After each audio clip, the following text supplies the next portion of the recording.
There's never a dull moment when it comes to Minnesota sports. Whether it's positive or negative. The Yankees have swept the Twins. Minnesota Sports Chat has you covered. Talking nothing but Minnesota sports all year long. It's time now for the soon-to-be award-winning, if only in his own mind, Minnesota Sports Chat with your host, Ross Brendel. Oh, well, that is me. Welcome inside edition number 223, and welcome back to the soon-to-be award-winning Minnesota Sports Chat. Award-winning, if only in my own mind, presented by Beans Coffee Company. Daniel House from Gophers Guru in just moments, talking Vikings, Twins, and yes, Gophers football. We are officially in Golden Gopher football and Minnesota Vikings football season mode. A reminder to use that promo code SPORTSCHAT at coffeebybeans.com to save cash on the best coffee you'll ever put in your mouth, as I am doing right now as Daniel and I record this podcast. That's promo code SPORTSCHAT at coffeebybeans.com. Blends and varieties sure to satisfy anybody's palate. It's your one-stop shop for the best coffee around. And if you don't believe me, I'm asking you just to try them one time. Try it once. I know you'll be hooked. All orders of $35 or more ship for free, and you're supporting the gentlemen and the fine staff who also support the same teams that we do. That website again, coffeebybeans.com. Use the promo code SportsChat. Welcome back to the podcast, Mr. Daniel House. Whoops, wrong one. Don't worry, Daniel. I'm keeping the under. Had to mix that in there. How you doing, bud? I'm doing fantastic. Tonight, the Hall of Fame game's on, so Yes. That marks the beginning of football. I will watch that intently. Everybody else will be watching the Olympics. I'm like, I do not care. I want to see this number 75 player on the roster make a huge jump and maybe earn a spot on his team. So I'll be watching that. Do you, not to throw shade at the Olympics, do you watch the Olympics? How much do you care about the Olympics? I like gymnastics. I like the pool events, and I like track. The other stuff doesn't get me as hyped up. I'm to the point where once it's on a few nights, I just need a change of pace, something else to watch. So now tonight I'll probably mix between the gymnastics and football, but football will get the optimal run. This is kind of weird for me to describe. I'm not anti-Olympics at all. I just so seldomly watch it. I'll watch more winter than I will summer. And I'm always very pro-USA and my friends in Canada, so I want them to do well. And again, I'm not anti-anybody. I just don't carve out a ton of time to watch it. Mm-hmm. I do watch it more when the time zones line up because it's just it's easier. But definitely go USA, a bunch of Minnesota connections, Wisconsin connections, Midwest connections as well. So definitely go USA, go Minnesota athletes.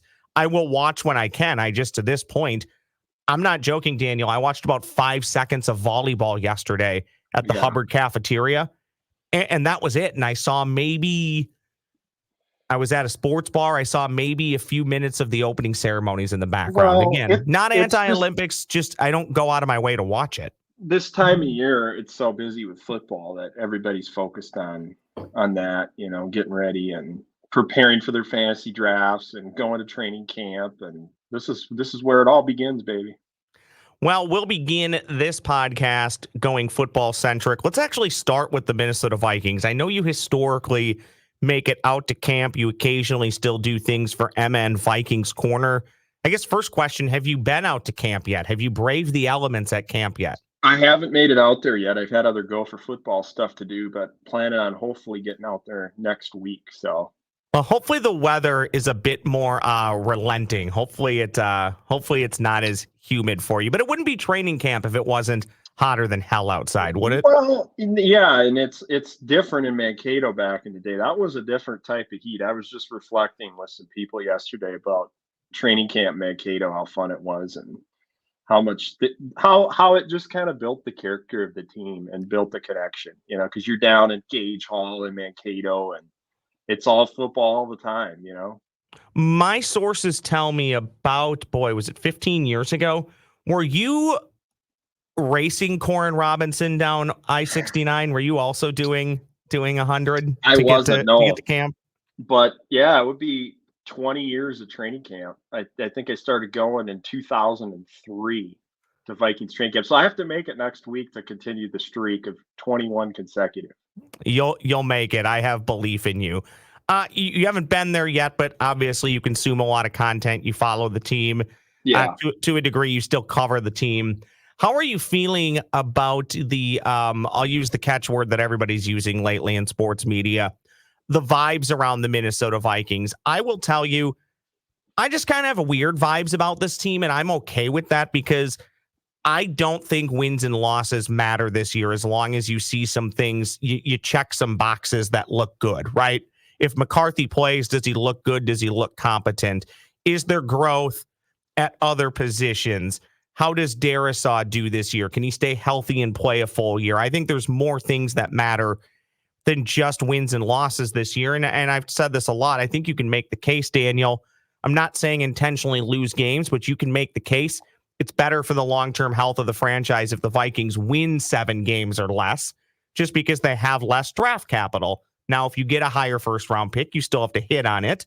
But I think where the Vikings are at, you can make the case it's better to maybe not win as many games and have that pop-up season in a year where stranger things have happened. You know, Kurt Warner came out of nowhere, led the Rams to a Super Bowl. It can happen. It's just very unlikely that Sam Darnold or J.J. McCarthy are going to come out of nowhere in year one and win a Super Bowl. But the vibes just feel weird. And it's not necessarily anybody's fault, Daniel. You've already had the death of a player, which is just a horrific tragedy. Then you've had a player get in trouble again. Cornerbacks are dropping like flies. The player that got in trouble was Jordan Addison. It just, the vibes feel odd, but it's still so early to make a grandiose projection on the season. But right now, out of the gate, I'm leaning more towards like a 5 or 6 win team. And at one point, I was thinking they could be an 8 to 10 win team if everything went correctly. Well, and it's harder to get a read on teams in training camp with what's open now because teams are intentionally not showing as much because you got people in the stands taking video of everything and it's on the internet. You can practically watch the whole practice online, which has caused coaches to basically say camps will be shorter. August 8th, when camp shuts down, then all the hard install and the situational stuff that really matters the most, where you put people in very, very, very competitive situations. That happens once everybody leaves. So I think it's harder to get a read on the team maybe than it was even a few years ago. But I'll say, yes, it is. The projection is all over the map with this team. But I will say, being Kevin O'Connell is so good at maximizing talent and putting people in the best situations to be successful. Same way with Brian Flores on the defensive side.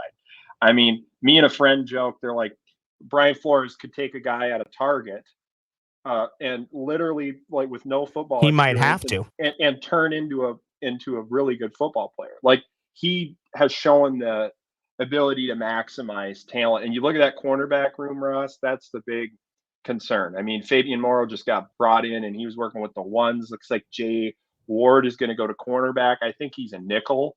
I felt that way coming out of the draft. I thought that's actually where he would project. But it sounds like he's been getting some work on the outside. And then, you bring in Bobby McCain, a veteran who has background with Brian Flores, put him at safety. Maybe they looked at playing Cam Bynum, who was a corner in college, at corner some.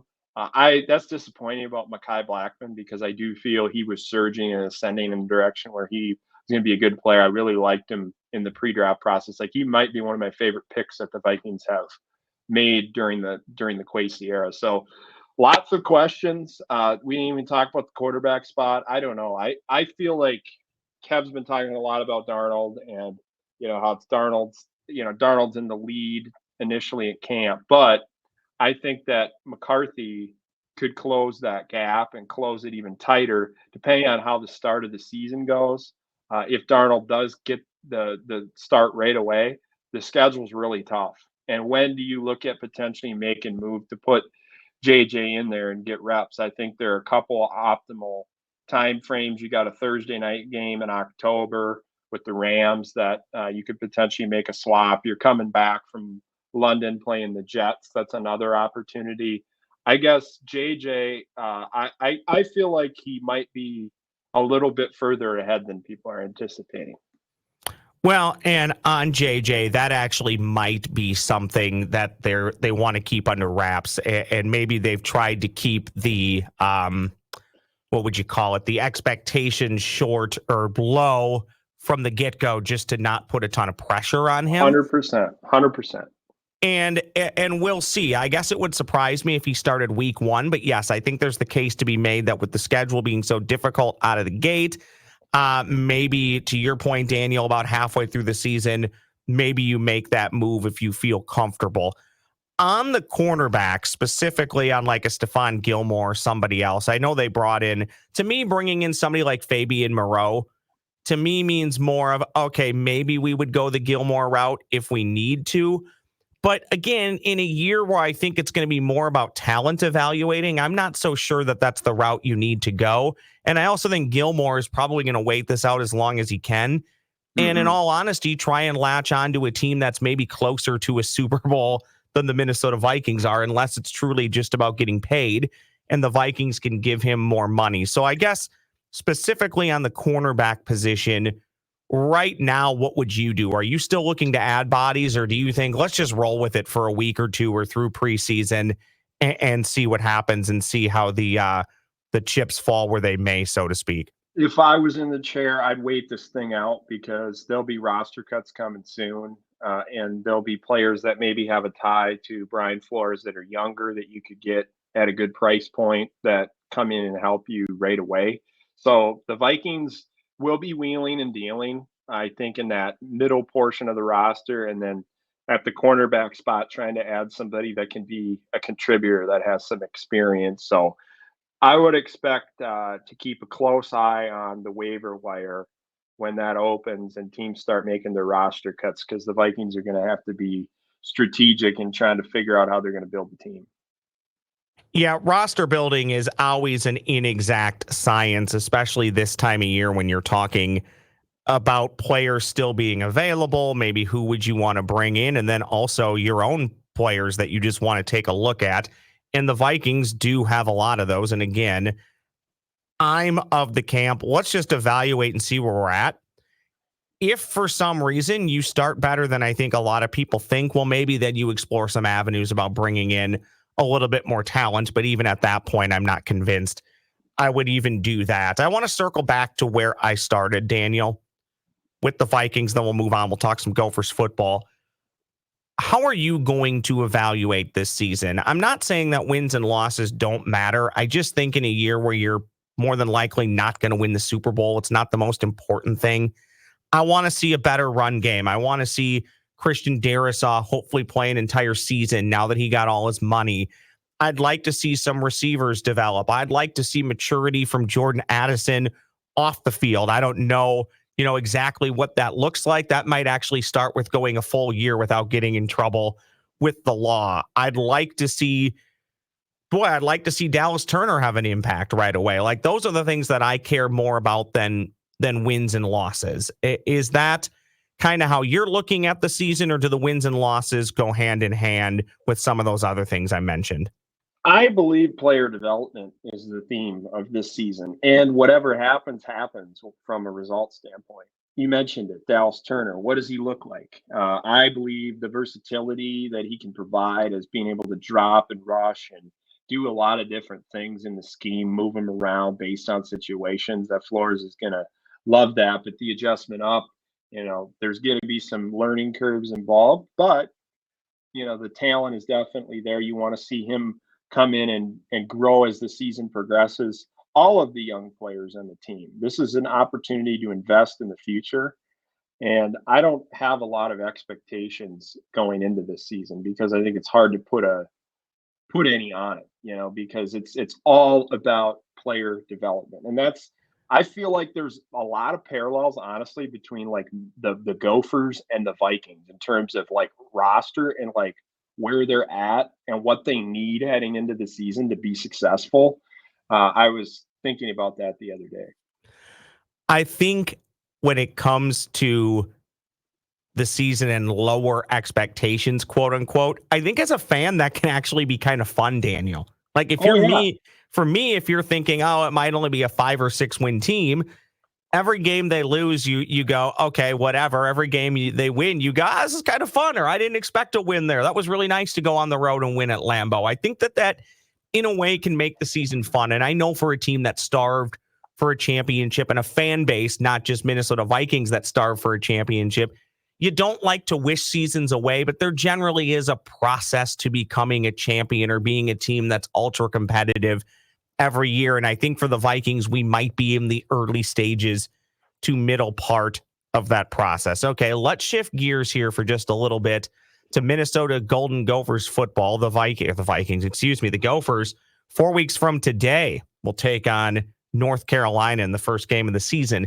at Huntington Bank Stadium. House maintenance. I keep hitting the wrong button. Don't worry, Daniel. I'm keeping the under. We are going to get to house maintenance. That's why it's on my mind. I do want to start with this. I read a nice piece this morning that you put out on Cody Lindenberg, and I thought it was great for 2 reasons. I didn't know in an alternate universe he could have been an Olympic athlete. I also love his wanting to play for the Gophers. So let's start with the junior Olympic athlete, Cody Lindenberg, and just how you... Is that a widely known thing? I guess I didn't know that till I read your piece. No, I don't think anybody had put anything out on that, but I was learning about his makes sense background. As to why he's such a freak on the field, by the way. Well, and he really wasn't even a known talent until he went down to a Nike opening regional event down in St. Louis and ran an amazing shuttle. Everybody started to know who he was because he was so busy doing other sports. And so you look at multi-position, multi-sport athletes, those players generally translate quite well. So those are the type of people that teams should value. And Cody was one of those people. Like, he'd go to Legion baseball in the summer and not have time to go to football camp. So it was fun looking back at what he did when he was younger, how much he's always had that inner competitive drive, talking to people close to him that coached him all the way up. I mean, there's no wonder why he's been successful in what he's doing, because that fire has always been there, but he hasn't forgotten about Anoka either. I mean, that's the takeaway, talking to people that are in the community and what he's doing off the field. I mean, there's just a lot of cool storylines. Hopefully he can stay healthy this year, because the talent is definitely there, and he's going to be an impact player for the Gophers. We certainly missed him last season when he was out.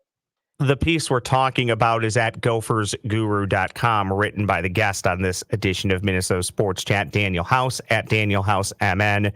On the X machine, I am at the Ross Brendel. I love this about all Minnesota kids. I love Minnesota kids who want to play for the Gophers. Will they maybe play for Iowa? Sure, some will, right? Will they go to Wisconsin? Sure. But I love the kids growing up who say, no, Minnesota's my university. I'm from Minnesota. I want to play there. I love that. I think we've started to see that tide turn a little bit here in the state of Minnesota. I just love seeing that, and I love seeing it when it's from a kid who, yes, I don't want to say the Gophers lucked into him. Maybe he wasn't as highly touted, but knowing what we know now, this is a kid that could play for almost every team in college football, and he's playing for the Gophers. I think that's cool. I think it's more cool that he wants to be here. Well, yeah, and he still wants to be a part of his community and make an impact in many different ways. And guarantee, you look at the top half of rosters, people like Minnesota and their programs and other Big Ten schools that are comparable, top-end talent is getting tampered with nonstop. I'm telling you, like, your star players. No, you don't say. Yeah, they're definitely getting opportunities to go elsewhere. So that loyalty factor, where people are staying. I mean, Minnesota kept people here this season. Last year, that was a big theme of the season. You go back and look at what they got in terms of portal contribution versus portal players lost in the production that they had there. That net gain was not very wide. And I thought that was the theme defensively last year. They took a step back because they lost some key depth, and you have to have depth on that side of the ball. So the theme entering the season is player development, Ross. If you want to take the next step and, move forward here defensively, you got to have some of these younger players that even gained some snap share last year. They need to become key contributors this season. So I'm just projecting out, Daniel, and this is just me from kind of going off a lot of what you said and just watching the team last year. I don't think the avenue for this team to win a ton of games really exists, but I also think there's an avenue to be a competitive, decent team that when they take the field each week has a chance to win games or maybe won't get embarrassed and run off the field. I think, Daniel, they're probably a 6 or 7 win team. I can see it being much less than that, depending on what happens at the quarterback position. If Brosmer can't play or can't get it done, what's next, Daniel? Do they go to Lindsey right away? Do they go to, I'm blanking on the kid that was brought in who has a little bit of experience? I just think if Brosmer can't give them what they need this year, the Gophers could be in for a really long season. So how can they get that quarterback room ready to be competitive this season and put them in a spot to win some games? And at the end of the year, I know some people will cringe at this, but at the end of the year, what do they need to do to earn bowl eligibility by play on the field, not necessarily a 5-7 team that gets in for academic reasons? I would say, Brosmer was someone that was on my radar before, the portal season really began. Like, he's someone that, there's probably 3 to 4 quarterbacks in the FCS that, teams had their eye on, and that made sense as a translation up to the Power 5. So Brosmer, that's the hard part. It's hard to know, like, how is a player going to adjust to the speed of Big Ten football? And everything's just a little bit quicker. The players are longer in the pass rush. You got the second and third levels being able to break on the ball rapidly, and the window's tight. That's going to be the thing early in the season. How quickly does he adapt to that? His processing will play a big role in that. What you see when you watch him play is he's able to get to that outlet, go through the progression, and hit the back on a check down. I think that might be something that fans notice a bit, is getting the ball to the backs in the passing game just to try to get some yardage so you're in more favorable down and distance situations. I'm not as concerned about the quarterback play. Like, I think they can get enough out of Brosmer. It's the supporting cast around him, like the wide receiver room. Can you get somebody to emerge behind Daniel Jackson? Elijah Spencer last year saw a little bit of time, but as he transitioned, he's got another year now. Is he able to make that big leap? Lemecki Brockington, really good run blocking wide receiver. Can he get you some more stuff out of the receiving side of it? And that's something that I feel the staff is optimistic about. The other name that I've heard a lot about is Christian Driver. We didn't get a chance to see him in the spring when we were in there because of he was not practicing. But keep an eye on him maybe as someone who has a decent role. But, like, can they get enough out of that receiver room? And can Darius Taylor stay healthy for the season? When he was on the field, one of the best tackle breaking backs in the country, which matters a lot. And so I want to see, what does the offense look like around Brosmer? Does the supporting cast allow him to spread his wings? That's what I'm watching for. Are you into the North Carolina tape yet? And how much of the tape from the previous years with Drake May really even applies to week 1? To me, that's the beauty of the first week of the college football season. There's no preseason, so you really don't know what you're going to get. When coaching staffs are the same, generally, you're going to see some similar concepts, some similar plays. I get that, but you also have to tailor your team to the talent that you have. So it will be interesting to see what North Carolina looks like. So are you into the tape? And in my best Patrick Royce, the thing about North Carolina is they're going to be incredibly unprepared. Patrick's not a big Mac Brown guy. They'll be incredibly unprepared. So that should, if Royce's to be believed, and the Gophers' performance last year against Drake May wasn't terrible. So I think I'm optimistic. Ross thinks the Gophers are going to beat North Carolina. I believe it will be, from big picture wise, this could be a close game that comes down to the end. I do think North Carolina's got a good pass rush. Rucker's a really good player on the defensive side of the ball. It's hard to know. Here's what I will say about first games. You mentioned it. Jeff Collins taking over as DC, used to be the head coach at Georgia Tech. You can go back and look at what he did there. but what will he apply with this personnel? Like, there's a major unknown in terms of how to approach attacking that defense. So that's a storyline I'm watching. I think that the quarterback spot too, you got Max Johnson, Jacoby Criswell transferring back in. I could see an arrangement early on in the season where they're playing two quarterbacks. Criswell's more of the mobile guy. Max Johnson's more of the pocket passing type of quarterback, but they can run the ball. I mean, Amari Hampton's one of the best backs in the country. Definitely going to have to be able to play the run well in this game, and then defensively be ready for the challenges that may arise from a scheme that's a little bit unknown. North Carolina, I like how they built their roster up front, the front seven. Hester, Desmond Evans, came on Rucker. They got a good linebacker and Power Eccles in there. I mean, their front seven is solid. And so let's see how Minnesota responds to that during the game. Those are a few things that I've kind of earmarked general-wise that could influence the game. Final thought on the Gophers before we get to house maintenance, which I have inadvertently teased a few times already on this pod. The inner nerd in me, and I know the inner nerd in you, Daniel, I'm excited to see what Gopher special teams looks like this year with a new coordinator. The kicking game has largely been pretty solid. Punting, I think, has taken a step back as far as actual net yardage over the last couple of years. But the Gophers just really have not done a lot in the way of punt returns and kick returns, and they haven't always been the great at punt and kick coverage. And I know sometimes a lot of that is dependent on the depth on your team.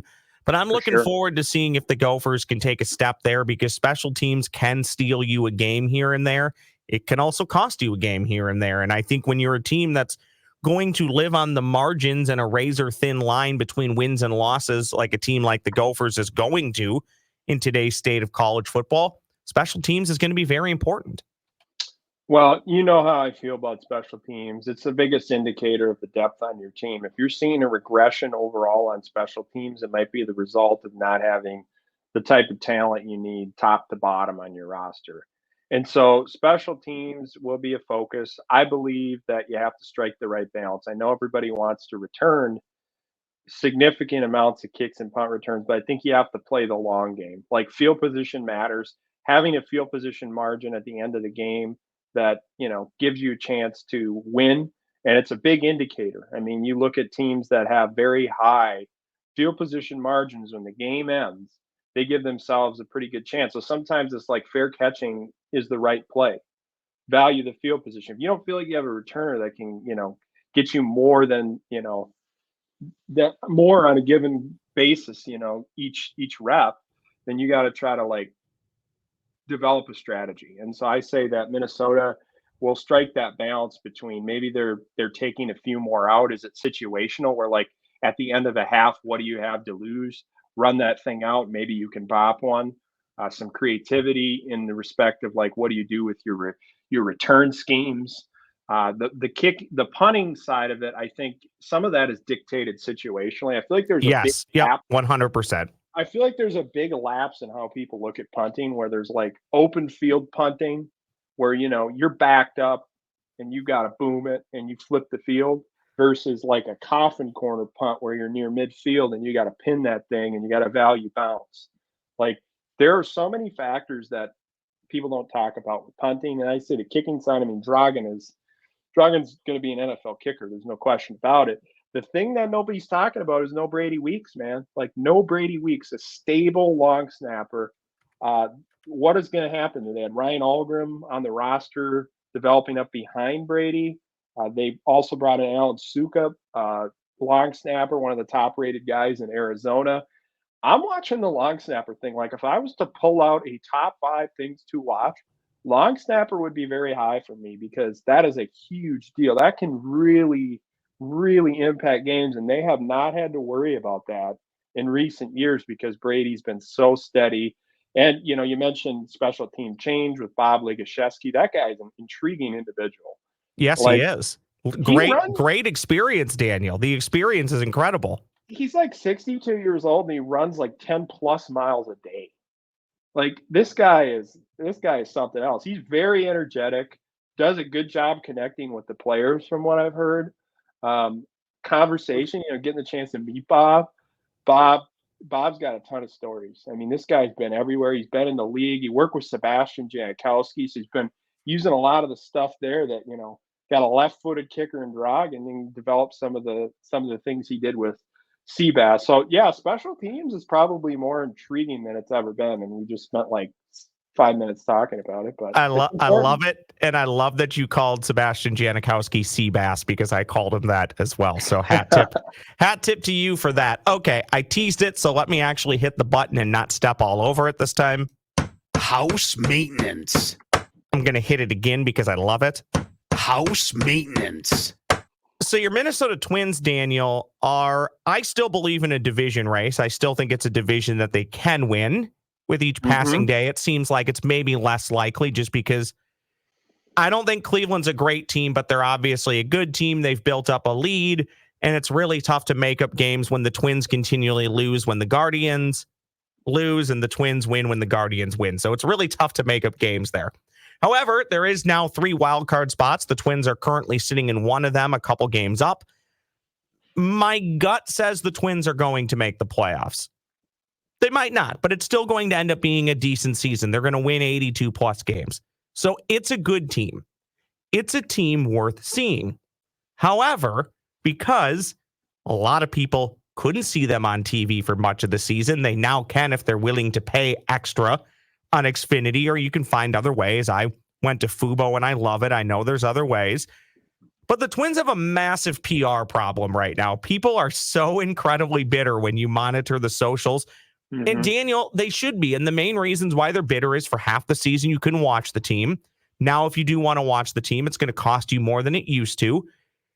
The dummies announced they were cutting payroll, which is a dumb move. You don't need to announce that. You just do it and let people figure it out.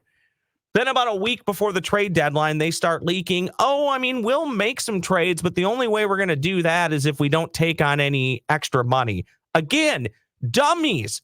You don't need to tell people that. Okay, so here's your house maintenance. Here's your house maintenance question today. I'm going to hit it one more time. House maintenance. I feel like this is so wide-ranging, and you and I could do it for them, and so could a bazillion firms. Fix the Minnesota Twins public relations problem, because it's about as bad as it's ever been. And that's a damn shame, because the team on the field is pretty good. They're not great, but they're worth watching. So fix the PR problem, Daniel House. No, it's a big mess now. I mean, we're coming in. We got to try to make this thing a 500 ball club, in terms of like cleaning up the PR side of it. I'd say, hey, you almost have to try to find a way to connect with your fans differently. I don't know how that looks, if it's like trying to get people to the games more promotionally. There's nothing that really can be done TV wise. I mean, you look at now with the Comcast thing, how much it costs, like that package that you got to have, the way I understand it, is significant. Moving forward, what does this look like? That's what I would say. Now the damage has been done. Like, you got to think about how you're going to handle this moving forward. Can you get to the point where you're handling it? Preach. Are you handling it internally? Or are you going to be like, okay, we need every penny we can get. We can't make as much money, doing it within ourselves. I would personally, here's what my A1 recommendation would be for the Twins. End up maybe putting the games on like a Fox 9 Plus to make it readily available across Minnesota. Amen. And there's got to be a local station that wants to jump in and put these games on the air. House, I can think of one that's about 150 feet from me. Yeah, I mean, 45. 45. Hey, Dr. Chuck Ells, man, get that guy ready to go. I see him about, once or twice a week. I should tell Dr. Chuck Ells to get it done. Daniel, I would also say, and I don't know how much of a problem this really fixes, but just make it easier for people to come to the park. And what I mean by that is, let's not charge an arm and a leg to get people in the building, especially when it costs an arm and a leg to buy food there. Well, parking is unreal down there, dude. Yeah, I don't know how you fix that. I guess I can't blame them for that, but yeah, No. it's never been great. And then I know people who were at the First off, okay, here's just my general life advice to people. Never park in a ramp unless you're there for something that's not event related.